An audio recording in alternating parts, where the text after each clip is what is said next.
존경하고 사랑하는 우리 구독자 여러분 반갑습니다. 여러분의 천만 라디오 천혜장입니다.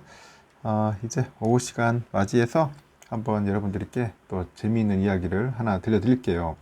오늘 토요일이니까 한번 시간 되면은 또 오늘 또 로또 사신 분이 있어요. 로또를 사는 분들이 있을 거다. 토요일이죠. 토요일 날 그거 발표하니까 저녁 되기 전에 미리미리 또 로또 한 장 사가지고 또 설레이는 마음으로 혹시나 또 1등, 1등의 꿈을 안고 여러분들 기다리고 있는 분도 있을 겁니다. 그래도 로또는 1등이 꽤 나오더라고요, 항상. 하여튼, 로또 가지고 있는 분들 꼭 좋은 결과 있길 바랄게요. 로또는 많이 사지 마세요, 근데. 너무 많이 사는 것도 별로 좋은 건 아닌 것 같습니다. 재미로 하는 거지. 성공한 사람들은 주말을 어떻게 보냅니까? 야무지게 보내는 방법이 있어요. 미국의 경제 뉴스 그 전문 방송이 있어요. CNBC라고 있는데, 이 CNBC에서 각 분야 그 정상에 오른 그 300명, 이 300명 이상의 인물을 인터뷰합니다.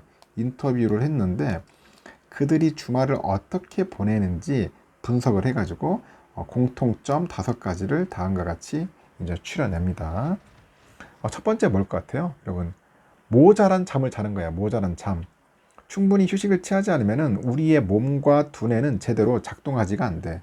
작동이 안 되더라. 뭐 게이츠 베저스, 애플 CEO 팀 쿡, 뭐 트위터 창업자 잭 도시, 하여튼 이런 사람들 최소 7시간, 7시간은 잔다고 합니다. 7시간. 그래서 여러분도 이제 모자란 잠을 꼭 충분히 취하시길 바래요. 그리고 사랑하는 사람과 약간 시간을 보내는 거야. 사랑하는 사람과 시간을 보내라. 주말에 그냥 진짜 홀로 있는 것보다는 사랑하는 사람과 보내면은 좋지 않겠는가? 그렇게 생각이 들어요. 열심히 일하고 많은 돈을 버는 이유가 무엇인지 알죠? 주중에는 누구보다 열심히 일하고 주말에는 사랑하는 사람과 시간을 보내면서 그런 삶의 균형을 잡는 겁니다. 삶의 균형. 지금 당장 사랑하는 사람과 시간을 보내시길 바래요. 그리고 이제 한 주를 미리 계획을 해야 돼요, 여러분. 계획을 해야죠. 한 주 동안. 그 성공한 사람들은 주말에 10분이라도 잠을, 시간 내어서 다음 주를 이제 계획해요. 잠이라니, 죄송합니다. 잠시 시간 내가지고, 다음 주를 계획을 합니다. 제가 잠을 많이 못 잔 것 같아요. 그래서 월요일 출발을 약간 순조롭게 이제 하는 겁니다. 충조롭게 계획을 하더라고요. 그 제가 아는 그 지인분인데, 그 여성분은 보니까 저녁만 되면 항상 자기가 오늘 했던 일을 무엇을 했는지 다 꼼꼼하게 이 수첩에다 적는데요. 그러니까 수첩에다 해가지고 자기가 오늘 했던 일 1번, 2번, 3번, 4번에서 꾸준히 적고 뭐 내일 또 무슨 일을 할 것인지 꾸준히 이게 수첩을 기록을 한다네요. 기록하고 유지하는 그런 분이 있어요. 상당히 대단하죠. 꾸준히 한다는 게 쉬운 게 아닌데 우리는 그냥 와가지고 뭐 그냥 하루 동안 했던 거 신경 쓰기도 싫어서 귀찮아서 보지도 않고 그냥 막 편하게 쉬다가 내일 또 아무 생각 없이 출근하는 게 대부분인데 하여튼 이분은 항상 자기가 했던 일을 다시 한번 복기를 하는 것 같아요. 복기를 다시 해가지고 다시 기록도 하고 내일 할 일을 미리미리 계획을 한다는 겁니다.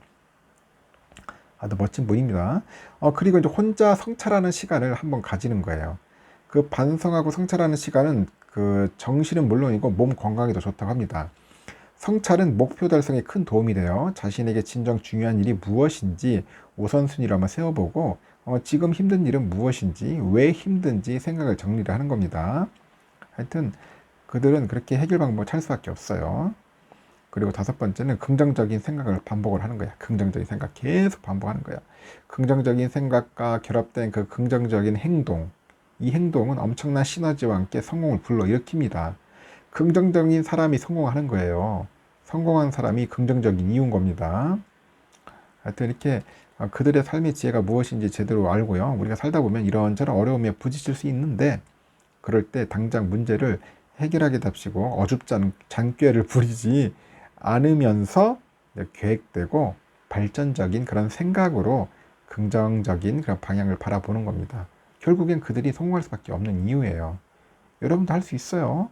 여러분도 당신 지금 당장 마음가짐이 어떠한지 한번 내가 성공하고 환히 웃을 사람인지 아니면 계속해서 부정적인 삶을 살 사람인지 한번 보십시오. 나를 성공할 수 없는 사람과 성공할 수 있는 사람으로 만드는 것은 바로 내 자신이에요. 내 자신. 내 자신이 중요한 겁니다. 그걸 반드시 기억을 하셔야 돼요. 제가 좀 길었죠. 하여튼 중요하기 때문에 여러분들한테 한번 알려드린 거고, 우리 개미가 사랑하는 종목들이 있는데, 그 이 대장주들이 목표 주가가 줄 하향이지, 계속. 현재 우리가 국내 개인 투자들의 순매수 상위 그 표에 늘 함께하는 우리 삼성전자, 그리고 네이버.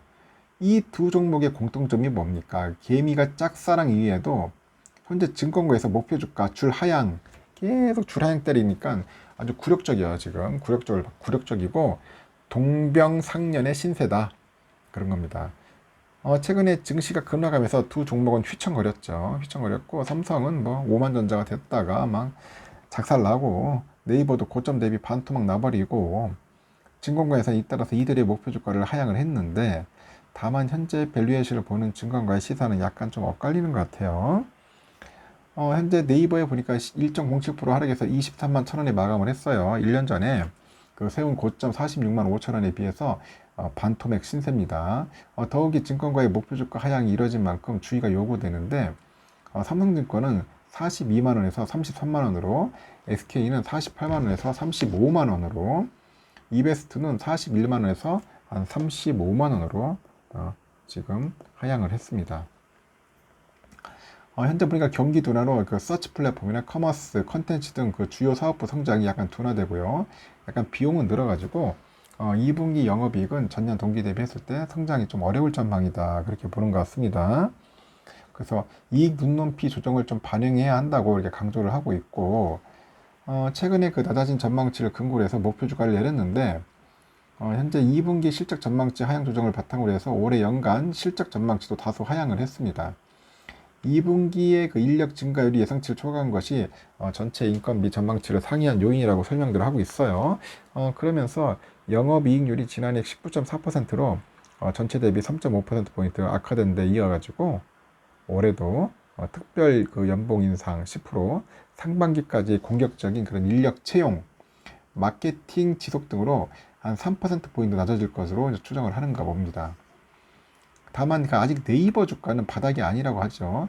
큰 폭의 조정에도 이익 개선이나 신사업 추진의 호재가 강하게 나오지 않는 한 어느 정도의 조정이 더 이뤄질 수 있다는 그런 의미를 갖고 있어요. 그래서 현재 평가 가치는 지난 10년 평균보다 아직 바닥권은 아니다. 본격적인 주가 반등을 위해서는 하반기 경기 그 개선과 신성장 사업에 대한 그 방향성 제시가 필요하다고 설명을 하는 겁니다. 그래서 실적 전망치 조정과 주요 플랫폼 그 사업가치 조정 등을 고려해서 그 네이버의 단기 낙폭은 이를 뛰어넘는 그 이례적인 수준이라면서도, 그 네이버는 그 대표 성장주로 거시경제 그 환경에 따른 영향이 워낙 강해가지고 바닥을 쉽게 예측하기는 어렵다고 해요. 다만 3분기부터 수익성 개선이 예상이 돼가지고 주가 반등이 가능할 것으로 내다보는데, 반면에 삼성은 현재 바닥 수준, 이 바닥 수준이라는 점에서 대다수의 그 증권사 고개를 끄덕끄덕 하고 있어요. 실적 둔화가 우려되긴 하지만 이미 주가에 선반영돼 가지고 충분히 조정을 거쳤다는 건데, 다만 전날 주가 다행히 5만 전지에서 6만 원에 딱 마감을 했어요. 다시 주가가 또 5만 원대로 간다면은 이는 저점 수준인 게 증권가의 판단이야. 증권 판단. 그 삼성의 목표 주가를 8만 2천 원에서 7만 5천 원으로 하향 조정한 우리 하이투자증권, 최근에 그 기록한 그 PBR 1.13배가 과거 그 주가 급락기 최저점 배수의 평균값인 1.1배에 거의 근접했다 합니다. 1.1배 PBR 1.1배에 거의 근접했다. 그래서 삼성증권 그리고 KF투자증권도 삼성전자 목표 주가를 그냥 10만 원에서 이전 9만 원으로 하향 조정을 합니다. 그러면서도 투자의견은 매수로 유지하고 분할 매수 관점에서 담아야 할 시기다. IBK에서도 그래요. 삼성전자가 최근에 주가 하락은 그 D램 시장의 우려를 충분히 반영하고 있고요. D램 값은 3분기 조정 이후에 진정 국면에 접어들 가능성이 있다고 봅니다. 그 부진한 모바일은 2분기를 저점으로 해서 하반기에는 상반기를 상회할 것 같고, 그러면서 올해 영업이익은 한 50조 원 못 돌아가지고 주가 상승 여력이 높다고 판단을 합니다. 그 삼성의 목표 주가는 한 8만 8천 원 정도 보는 것 같고요. 신한금투에서는 삼성이 최근 실적 전망치 하향과 그 주가 선조정이 상당 부분 이제 진행됐다면서 투자의견 매수하고 목표 주가 7만 8천 원을 제시를 합니다. 그래서 삼성전자 올해 영업이익 추정치를 한 55조 한 1천억 원으로 총전보다 5% 하향하지만은 내년 그 추정치는 41조 5천억으로 기존보다 한 2% 하향 조정했다면서 그러면서도 내년 이익이 올해보다 한 25% 감소할 것으로 예상을 하는데 주가는 종가 기준 고점 대비 최대 한 38% 정도 떨어졌다. 38% 떨어졌다. 투자이견 매수, 목표 주가는 7만 9천 원을 유지를 하는 겁니다. 삼성 나쁘진 않아요. 전 시간 얘기했지만은 5만 전지 할 때는 부지런히 모아야 한다는 겁니다. 결론은 5만 전지 부지런히 모으자. 제 말 뼈저리게 느낄 겁니다. 나중에 오르면은. 그래서 그때 가서 후회하지 말고 여러분들 여유 있으면은 여유 있을 때 한 주라도 꼬박꼬박 모으시라는 겁니다. 한 주라도 5만 전지일 때. 여기까지 하겠습니다.